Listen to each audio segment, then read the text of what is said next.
So I was born here in Seoul in 1986, and then I was adopted to the US when I was about 3 months old. I was adopted to Northeastern Connecticut, and I lived there for 23 years before moving to Sacramento, California, where I lived for about 8 years, and then moved here 4 years ago.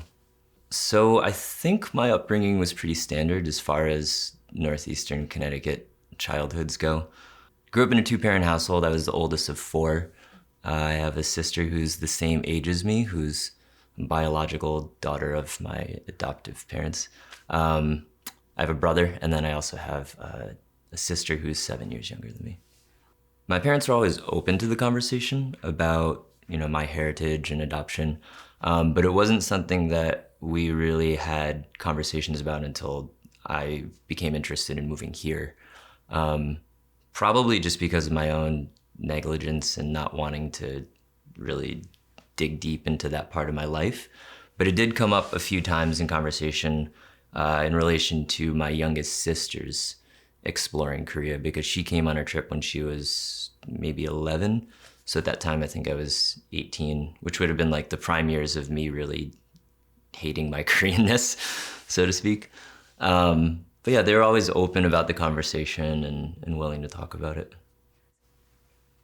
I think I was just perpetually aware of differences. I think for most, I don't want to speak for other adoptees, but at least for my sister and I, it was kind of one of the first things that we remember about being young is noticing differences and then gravitating towards people who also experience differences and connecting on those differences. But I'm trying to think of like an instance where it was just acutely obvious. Probably times where like my parents would pick me up from school, and other kids would just be a little confused, understandably, when these white people are picking me up. But I mean, just even long before that, I think the first time you see a photo, or the first time you recognize self in the mirror, I guess, then it's pretty obvious that you're different. In the context of Connecticut, different was just all of the negative associations with different, right? Although it's something that I've thought about a lot recently, because in retrospect, I think around the time that I was processing how out of place I felt, I didn't acknowledge that pretty much everybody's going through that, right? Like in the adolescent years, going into teenage and high school years, every one of my friends was experiencing some degree of that. I think my experience might have been a little more obvious because you can't hide being Korean physically. But so when I have processed it and kind of like revisited those emotions later in life, it's hard for me to say now that it was all negative. I think it was just a natural part of growing up and coming into my own and accepting, my identity and being more curious about it. Around the time that I was 18, I started processing identity in multiple different levels, and being able to watch other friends go through their experience and being more comfortable with their own identities, I think helped me a lot in terms of figuring out what exactly my emotions were. And at that point, I was able to recognize, okay, my primary emotion right now is just anger. It's like ugly and it's wild, and I can't place the source of it. I can't place what to do with it.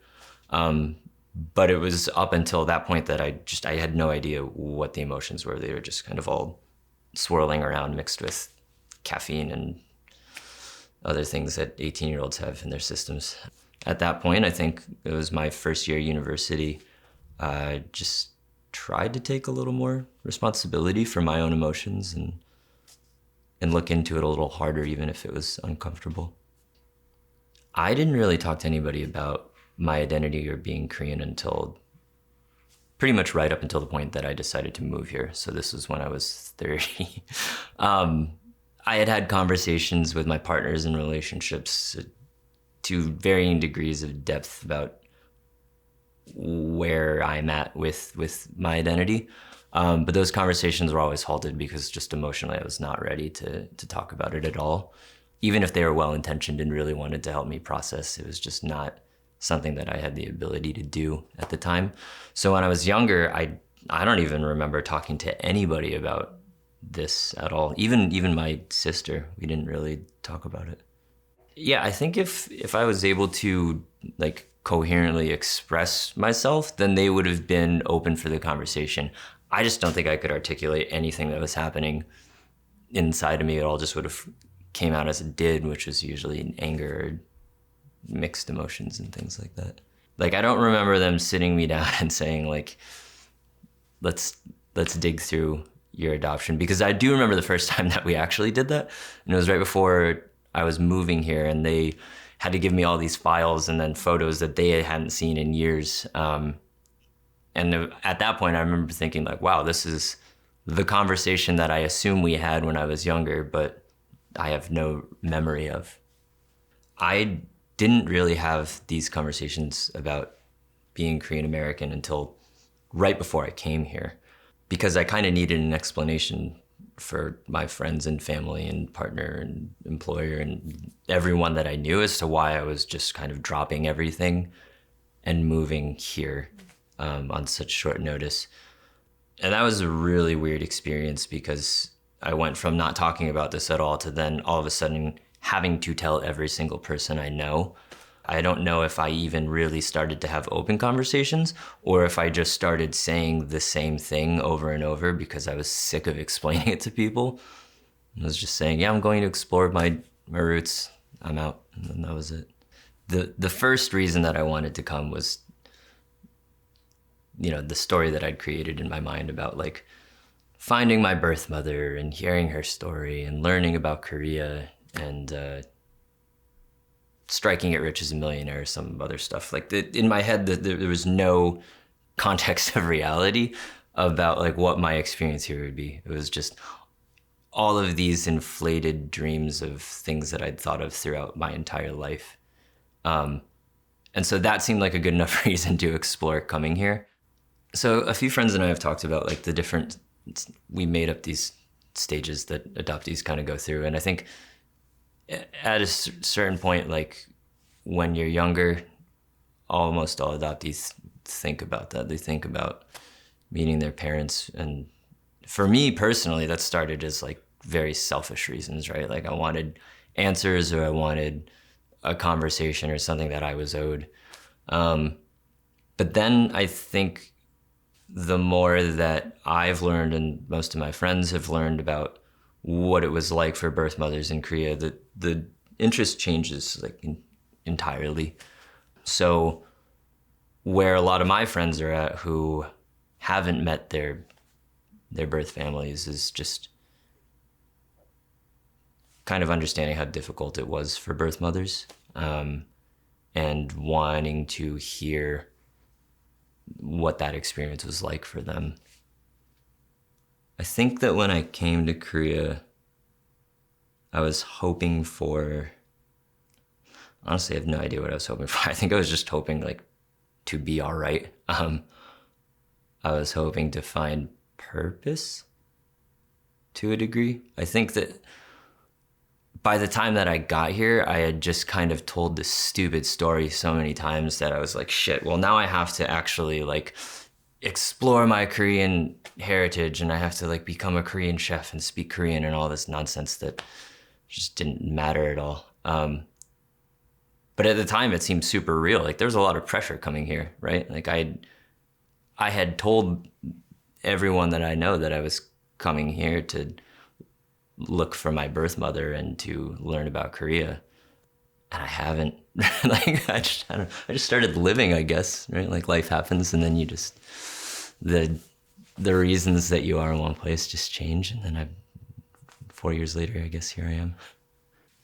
Since I got here, I think almost instantaneously, there was just like a huge relief. Like I all of a sudden didn't really care about how I was identifying myself, which is strange because it went from like the polar opposite of rejecting everything, or not rejecting, I guess, but not wanting to put in the time to process being Korean, to then being in Korea and realizing, oh, well, like nobody else really gives a shit. So like, I don't give a shit either. And that's cool. Like I went from having to explain like my whole life story and my journey here and all these things that I'm gonna seek out, to then getting here and meeting people and realizing that they're just living their lives too. They don't really care about the story of some adoptee who, is here learning about Korea. And so that was awesome, actually. Like meeting a bunch of people who just didn't give a shit was helpful for me, because then all of a sudden I could stop worrying about that part of my life and just live.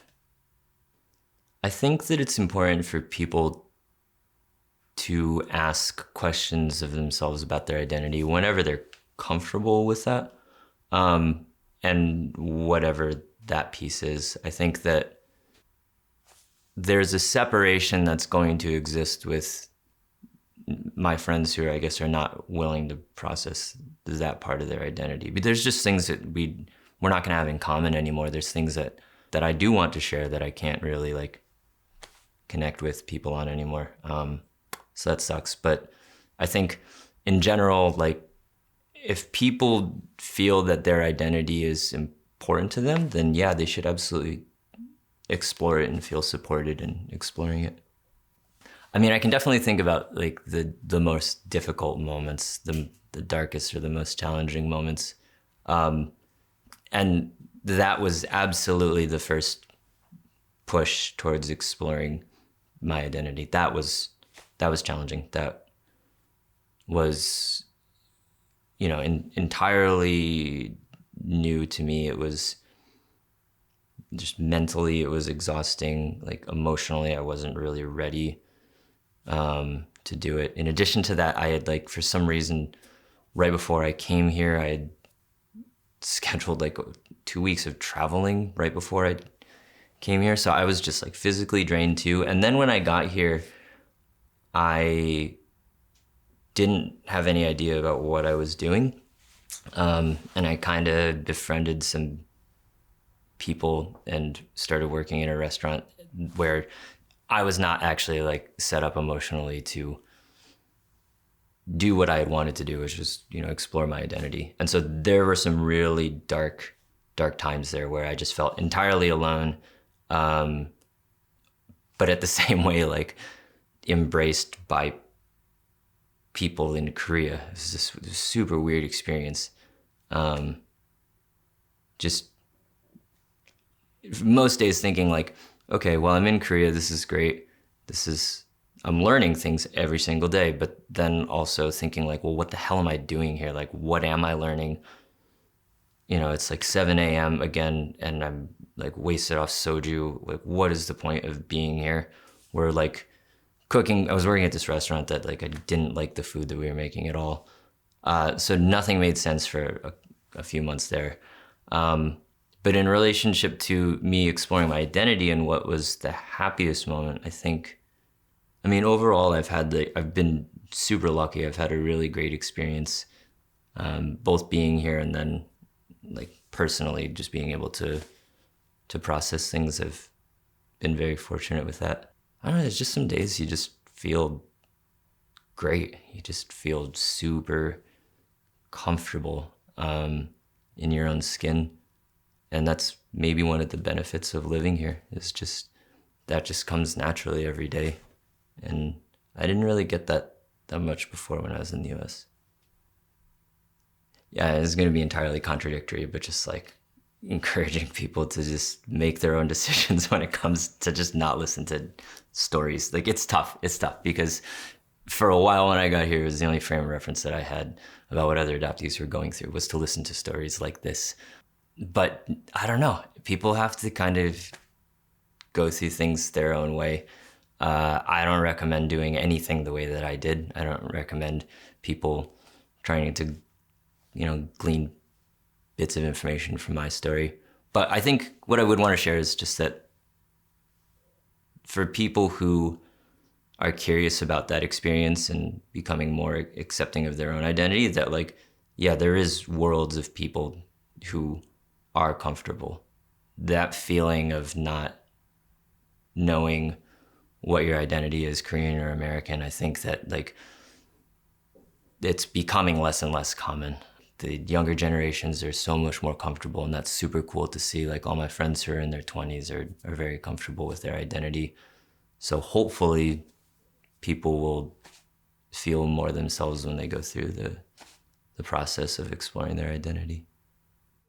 My name is Greg Norrish, and this is my Korean American story.